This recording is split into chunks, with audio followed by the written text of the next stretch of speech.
Tere päevast! Postimehe sõjastuudio alustab. Eile toimunud USA ja Ukraina delegatsioonide kohtumisel nõustusid ukrainlased ameeriklaste pakutud 30-päevase relvarahuga. Meil on stuudios julgeolekuekspert Rainer Saks. Tere päevast! Tere! No nüüd on vist siis vaja oodata seda, mida venelased selle relvarahu kohta ütlevad.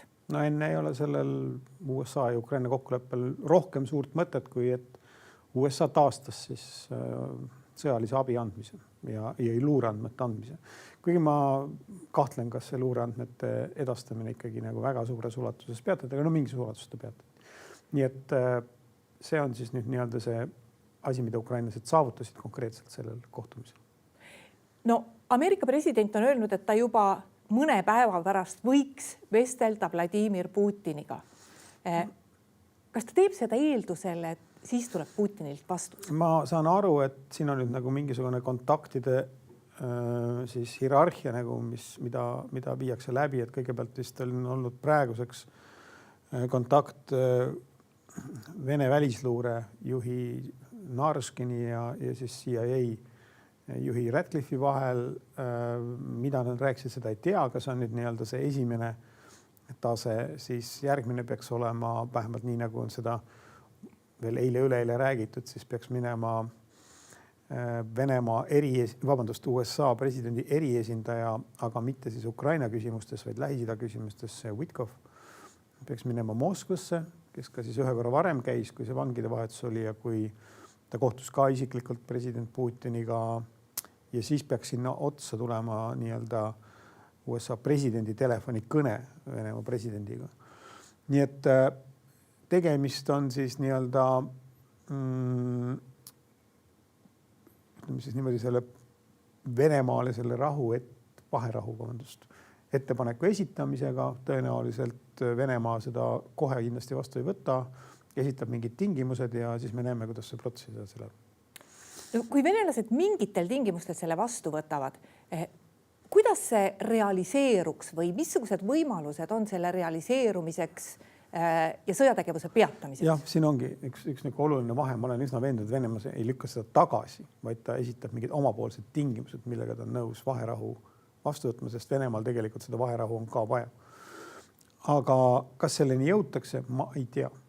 Et kindlasti esitab Venemaa alguses üle mõistuse tingimused ja vaatame, kuidas nad seda avalikult kommunikeerivad. Ja sealt nagu väga raske nagu tuua nüüd mingit sirgjoont, et kuidas võiks nagu seda protsessi nagu näha edasi liikumas. Nii et üks asi, millest Venemaa saab aru, et kui ta taotleb siin mingid Ukraina territooriume, et siis vaherahu joon on tõenäoliselt kontrolljoon ja pärast nagu läbirääkimiste käigus mingit territooriumi juurde saada on väga keeruline. Et eks nad üritavad selle peale rõhuda ja teine, mis ma arvan, on nagu tegelikult eeldatav isegi, mis on siis lõpuks see, mida Venemaa nõuab päriselt. Mingite sanktsioonide kaotamist selle vaherahu eest. Kas ameeriklaste sõnum, et me nüüd jälle anname luureandmeid ja tagame julgeoleku abi, et kas see sõnum ongi põhiliselt venelaste survestamiseks? Jah, ja president Trump seal ka midagi mainis, et juhul kui Venemaa seda pakkumist vastu ei võta, et siis võitleme edasi, ütles ta. Noh, nagu selles mõttes ta andis märku, et nad võivad asuda nii-öelda uuesti Ukraina poole, sest praegu president Trump on positsioneerinud nagu vahendajana, mitte siis Ukraina toetajana. Ja tõepoolest siis nagu see, et taastati Ukrainale sõjaline abi ja luureandmete andmine, see tähendab siis seda, et tegelikult avaldatakse selle kaudu Venemaale survet, et nii peaks Ameerika Ühendriigid seda praegu vist käsitlema.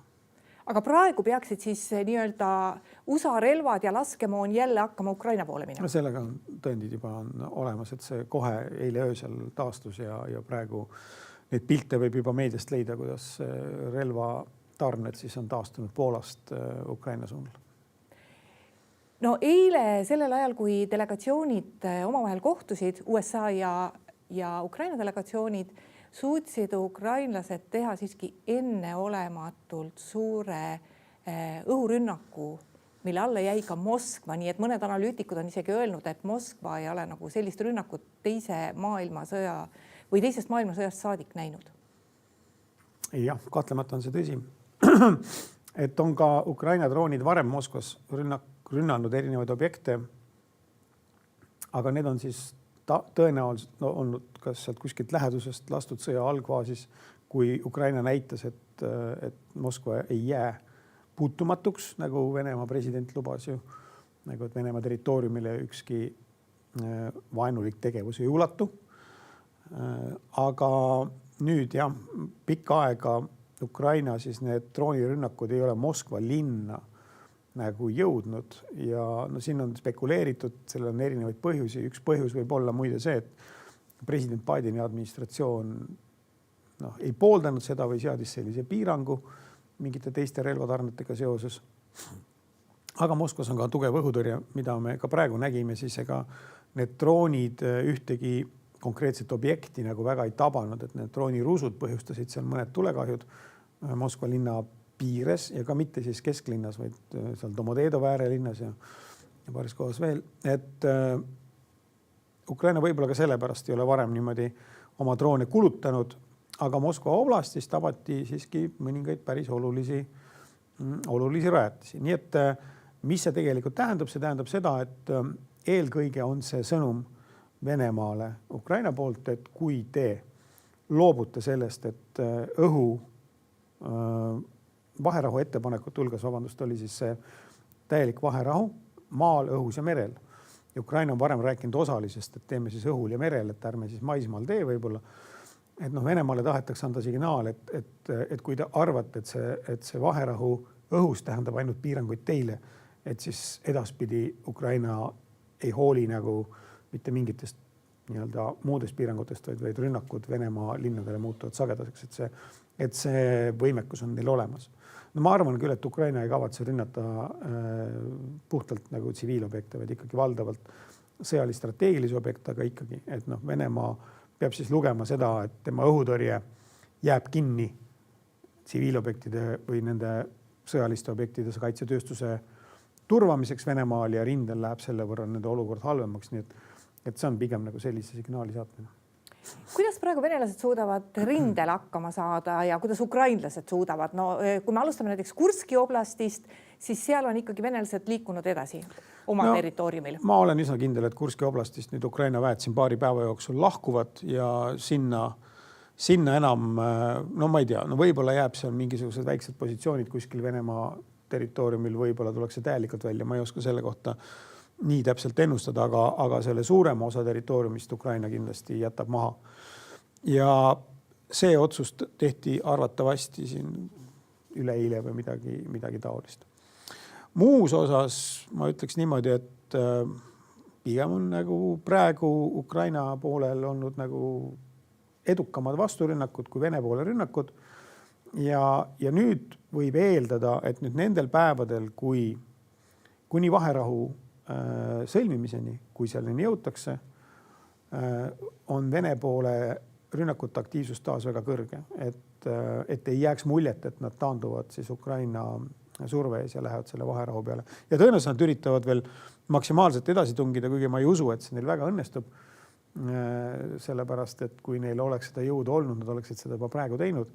Aga praegu nagu nende jaoks iga meeter loeb ja seda, et nüüd nad suutsid Ukraina väed Kurski oblastist välja tõrjuda, on kindlasti nagu Venemaale niisugune edu või parandab nende nii-öelda positsiooni läbirääkimistel, aga see võib ka motiveerida neid vaherahu diilile minema, et ukrainlased võisid ka sellest aru saada, et seda vaherahu diili ei pruugi tulla seni, kuni nende väed paiknevad Venemaa territooriumil, nii et siin on niisugused erinevad kaalutlused on võimalikud. Nii et jah, rindel me tõenäoliselt nüüd järgnevatel päevadel näeme niisugust aktiivsemat lahingutegevust, kui siin sel aastal varasemate kuude jooksul tavapärane on. Ma tuleks ikkagi sellise rindepraktika juurde, et kui nüüd tõesti lepitakse kokku, et see vaherahu on ka maismaal, et see praktiliselt ju tähendab seda, et tegemist on siiski ainult vaherahuga. See ju praktiliselt tähendab seda, et rinne peatub seal, kus ta tol hetkel on, aga kedagi ju rindelt ära ei viida. Ei. Ja võib arvata, et mõlemad pooled toovad maksimaalselt rindele, ikkagi toodavad vägesid edasi, toovad relvastust edasi, parandavad oma positsioone, ehitavad, et selles mõttes vaherahu ei too kaasa nagu sellist demobiliseerimist. Ei, absoluutselt mitte. Nii et Vene väed jäävad kõik, mis nad on, jäävad Ukrainasse, kedagi sealt ära tuua ei saa. Ja noh, miks Venemaa jaoks on vaja vaherahu? Kindlasti on see, et nende väed on kurnatud, seda näha, nad ei suuda praegu niisuguseid suuri rünnakuid enam korraldada ja neil on vaja nagu hingetambe pausi, et siis hakata neid vägesid kuidagi korrastama. Aga no sama käib tegelikult ka Ukraina kohta, ega neil see olukord kvalitatiivselt nagu parem ei ole. Kas see võimalik vaherahu, mille detailidest me ei saa rääkida, sellepärast, et ju kokkulepet venelastega ei ole, aga milliseid ohte see võiks endast sisaldada? No vaherahu peamine oht on nagu selles, et ja see on tegelikult väljakutse niivõrd mitte Ukrainale, kuivõrd lääneriikidele ja ma pean silmas eelkõige Euroopa riike, isegi mitte niivõrd USA-le. Vaherahu ettepanekus, mis nüüd praegu Venemaa saab, seal on ka kirjas, et moodustatakse rahuläbirääkimiste delegatsioon, kes hakkab päris rahuläbirääkimiste läbirääkima. Vaherahu kehtib 1 kuu, seda hakatakse kogu aeg pikendama. Me saadame mingid usaldusmeetmed, oletagem, et see jääb püsima.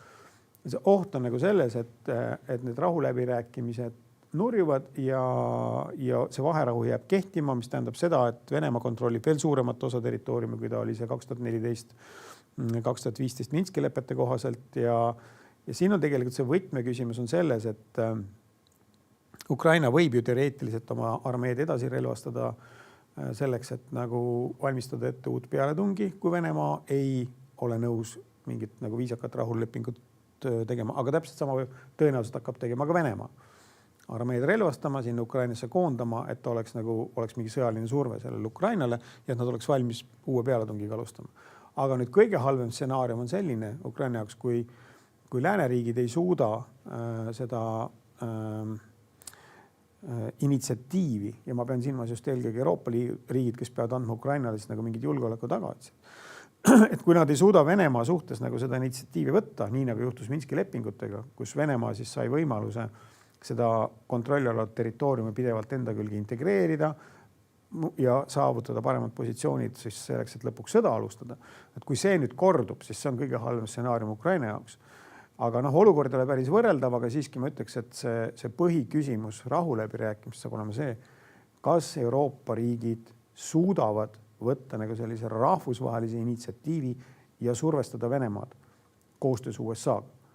Kui seda suudetakse, no siis on lootust, et lõpuks nagu selle rahu tulemusena tekib midagi nagu püsivamat, et mitte niisugune külmutatud konflikt uuesti. No meil on ju siin täna toimumas ka lääneriikide väejuhatuste või väejuhtide kohtumine Pariisis. Ja tõenäoliselt tuleb seal kõne alla seesama rahu tagamine Ukrainas. Ja. Mida see praktiliselt tähendab? Millal selles kogu protsessis, kui lääneriigid otsustavad või mõned neist otsustavad saata oma väed sinna rahu tagama, millal nemad asuvad mängu? Oi ei, mitte niipea. Ja siin Venemaa on ju ka öelnud, et on täiesti vastu sellele. Et paigutatakse lääneriikide väed sinna Ukrainasse. Aga kui me nüüd teoreetiliselt vaatame, siis siin on oluline, et kokkulepet peab mandaat. Seda mandaati peab kuidagi moodi aktsepteerima Venemaa. Muidu need väed sinna asuda ei saa. Vastasel juhul on see sõjaline operatsioon Ukraina toetuseks. Ja sisuliselt on nagu suur oht, et tekib sõjaline konflikt Venemaaga, nii et seda nagu teistmoodi toimuda ei saa. Ja tähtis on minu arust hetkel see, et lääneriigid näitavad, nagu, et nad valmistavad selleks protsessiks tõsiselt, et nad on valmis neid vägesid sinna viima, et see nagu sunnib Venemaad tegema siis mingisuguseid omapoolseid kompromisse. Lõpuks, et ma ütlen ausalt, ma oleks nagu väga üllatunud, kui need lääneriikide väed seal rahuvalve vägedena kohale asuvad. Et suuremas pildis on küsimus, millised julgeoleku garantiid suudetakse Ukrainale pakkuda. Venemaale on tegelikult veel ebameeldivamaid garantiisid nagu NATO liikmestaatus Ukrainale koos kõigi artikkel 5 ja muude artiklite garantiidega. Et siin tähtis ikkagi, ma rõhutan see, et surve Venemaale oleks pidev ja hetkekski ei vaibuks, et Venemaa oleks sunnitud seda olukorda lahendama, mitte venitama ja otsima nii-öelda siis kõrvalteid, et kuidas nagu uuesti hakata siis selle survet Ukraina vastu üles ehitama. Kuidas on relvaabiga sel perioodil, kui me ütleme, et see vaherahu tekib ja nagu sa ütlesid, et tõenäoliselt selle käigus, läbirääkimiste käigus, siis seda ka pikendatakse. Kas see relvaabi sel ajal jätkab? Kas siin tekib mingisuguseid selliseid juriidilisi nüansse? Ei teki. Selles mõttes kindlasti mitte, et juriidika ei sega siin midagi, et segab tahe või tahte puudumine õigemini. Venemaa kindlasti nõuab, et relvaabi peatatakse Ukrainale, kui vaheraha juhtub, selles ei ole põhjust kahelda. Venemaa ülima tõenäosusega sellist nagu vastutulekut ei saa enne, kui rahuleping on sõlmitud ja ka siis võib arvata, et Ukraina suveräänsus ikkagi nagu säilib täielikult ja see, et Ukrainat hakkaks keegi desarmeerima, või et tekiks mingi rahvusvaheline protsess Ukraina desarmeerimiseks. No seda vaevalt, et tuleb. Sellisel juhul tõenäoliselt pigem puhkeb see sõda uuesti. No järjest rohkem räägitakse nüüd rahu saabumisel uutest Ukraina valimistest. Milliseid ohte see esile toob, eriti kui arvestada Venemaa võimet valimistega manipuleerida? Ei, seda ma ei usu, et Venemaal on erilist võimet Ukraina valimistega lähema 10 jooksul eriliselt manipuleerida. Ta võib proovida, kindlasti proovib, aga sellest ei tule mitte midagi välja. Mis võib juhtuda, on see, et kui et kõigepealt selleks, et valimised saaks toimuda, tuleb sõjaseisukord tühistada. Seni, kuni kehtib vaherahu, Ukrainas sõjaseisukorda mitte keegi tühista. Alles siis, kui tuleb mingisugune muu olukord, kas päris rahuleping hakkab kehtima või kuidagi jõutakse mingisuguse muu lahenduseni, siis on see teoreetiliselt võimalik. Ma usun, et ka president Zelenski saab aru, et valimised tuleb teha esimesel võimalusel, sest vastasel juhul võib sisepoliitika Ukrainas hakata juba väga tõsiselt tekitama talle probleeme selleks, et ta suudaks üldse seda riiki juhtida. Nii et Ukraina valimiste puhul on ainukene tõsine oht on see, et kui see valimisprotsess läheb käima ja sõjategevus puhkeb uuesti, siis see võib ruineerida väga paljuski seda sisepoliitikat ja valimisi ei saa läbi viia 1 nädalaga, et seal on vaja vähemalt selleks, et seal on vaja läbi viia presidendivalimised, parlamendivalimised ja kohalike omavalitsuste valimised vist ka minu arust, sest see tähtaeg hakkab ka jõudma, aga neid ei saa teha ühel päeval, sellepärast et lihtsalt nagu siis tulevikus see tsükkel, on võimalik valida neid erinevaks tähtajaks, et on niisugune üleminekuperiood, et see on nagu meil ka oli põhiseaduse jõustamisel seal 90 aastat, et esimene parlament ei valitud mitte 3 aastaks, mitte 4 aastaks, või valiti 3 aastaks. Aga põhimõtteliselt ikkagi nagu tähtis on see, et need valimisi saab läbi viia niimoodi, et sõjategevuse puhkemise ohtu ei ole. Et see on nagu oluline. Praegu ikkagi palju prognoositakse sündmusi sisetunde pealt, sest et väga palju neid pusleosi on meil täna puudu. Mis enda sisetunne ütleb, et kas me võime relvarahust rääkida järgmisel nädalal, järgmisel kuul, poole aasta pärast? Ma julgeks pakkuda, et relvarahu mingil kujul tekib järgmisel kuul ja sealt edasi on niisugune närvide mäng, mida ei ole mõtet ennustada ja sellega nagu esialgu võiks piirduda. Tähtis on see, et Ukraina armee tugevdamine jätkuks. See võib-olla meedias on see natukene üle pingutatud, see nende keerulise olukorra kirjeldamisega. Ma arvan, et see armee näeb palju parem kui aastal 2022, kui sõda algas. Vene armee täiesti vastupidi. Ei näe üldsegi nii hea välja, kui ta nägi välja aastal 2022, kui sõda algas. Ja see armee tegelikult, mis Venemaal praegu on, ei ole nagu kindlasti võimeline niisugust Ukrainat täielikult vallutama. Aga kui Ukraina edasi toetada, eriti siin mõned kriitilised võimed, mis on Ukrainas puudulikud nagu õhukaitse, seal mõned väevõimed veel, et mida Ukraina ise lähiajal ei suuda lahendada, et kui need suudetaks lahendada piisavalt otsustavalt, ütleme siis niimoodi, et see õhukaitse on tõesti toimiv, on olemas varud, et Ukraina suudab võidelda pikka aega. Venemaa selles veendub, siis ma arvan, et ta vähemalt praeguses etapis loobub edasist agressioonist. Rainer Saks, aitäh tulemast Postimehe Sõjastuudia saatesse. Palun. Ja aitäh ka kõigile neile, kes meid täna vaatasid. Postimehe järgmine otsesaade on eetris reedel. Seniks lugege uudiseid postimees.ee.